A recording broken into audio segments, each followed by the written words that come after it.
Welcome to OCD Clarity. My name is Luc, and today I want to talk about the worst case scenario. So, for years, I had chronic severe OCD, latched onto one theme in particular, and that was Sensorimotor OCD. And for the most part, I walked just the normal route. So I went from specialist to specialist to specialist to specialist, and nobody could tell me what to do to get better for my OCD.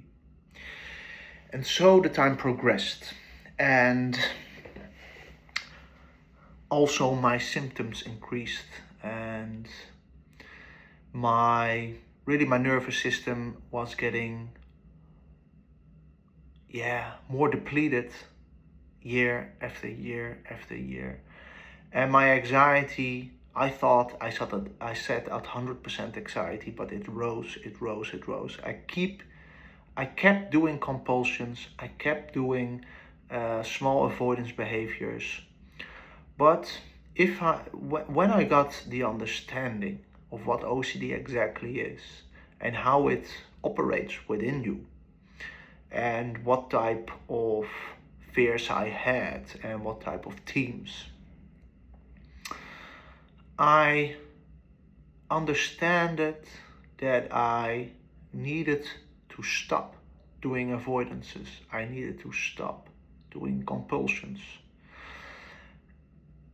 And I did it cold turkey, fell back a lot of times and in doing compulsions. But I kept going. Because progress isn't linear within OCD recovery. You really need to give it all. So I kept grinding for months on end without feeling any relief. And at a certain point, I was doing a lot of things right. So I was building a good life structure, eating a healthy diet,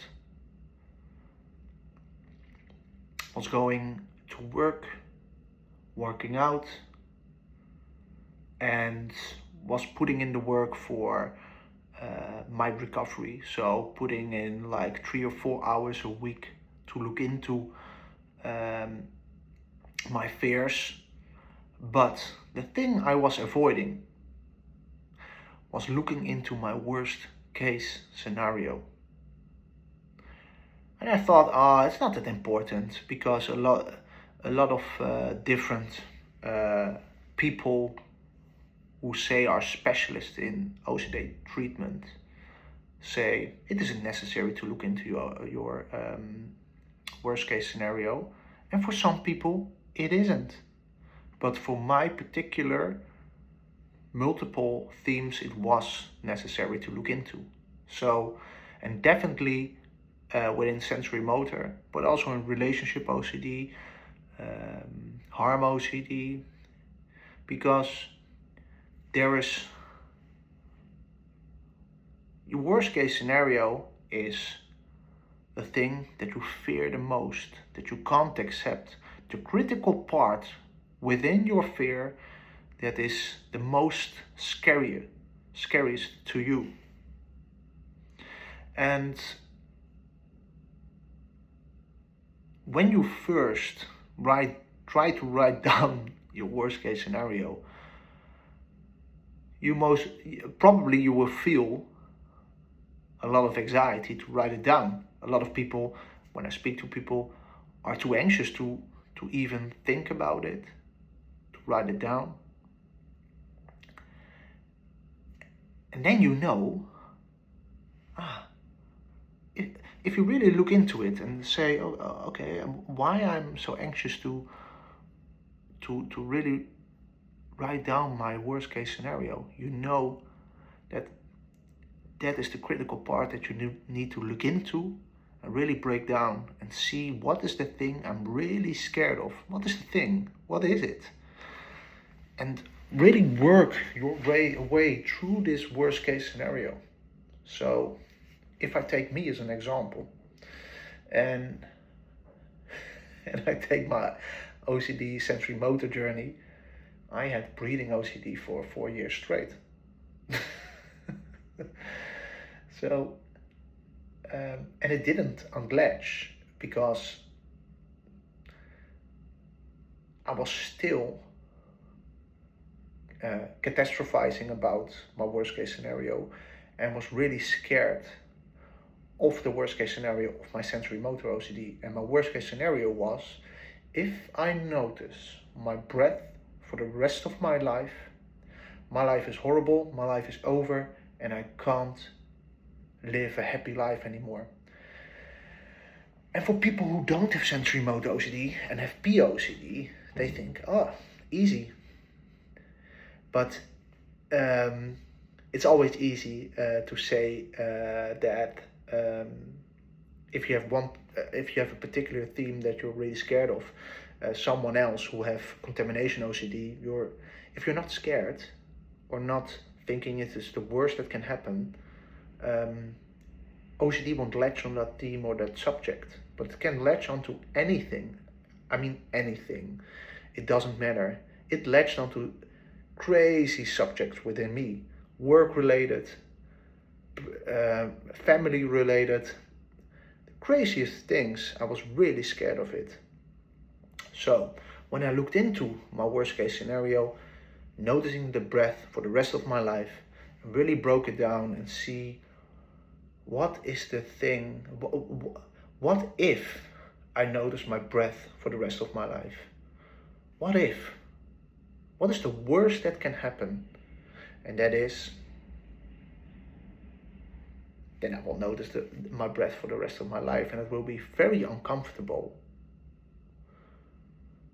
But I could still live a normal life, a relatively normal life.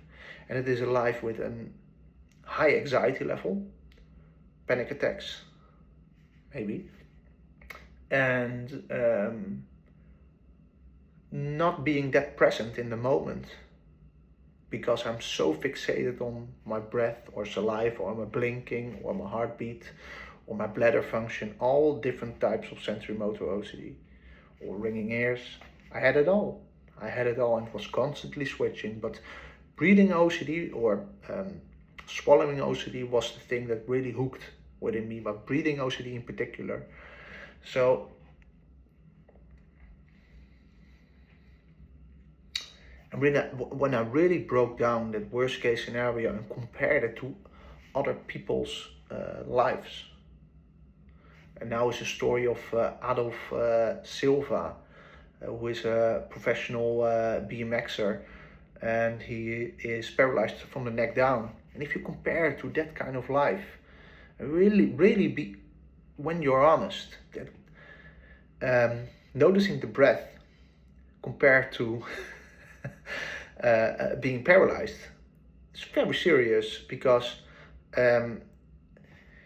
he is paralyzed from, I think, from his chest down. His bowel movements don't work anymore. His bladder function, he can't control it anymore. His rectum function can't control it anymore. He can't walk. He doesn't have any feeling, sexual dysfunction, all that type of things. And when you really broaden your perspective and get an honest view on life and on yourself and other people, and really have the complete picture and look into the worst case scenario, and you see, is it really that scary? And do it often enough to become more comfortable with that worst case scenario and look into it and habituate, but really take the time to look into it.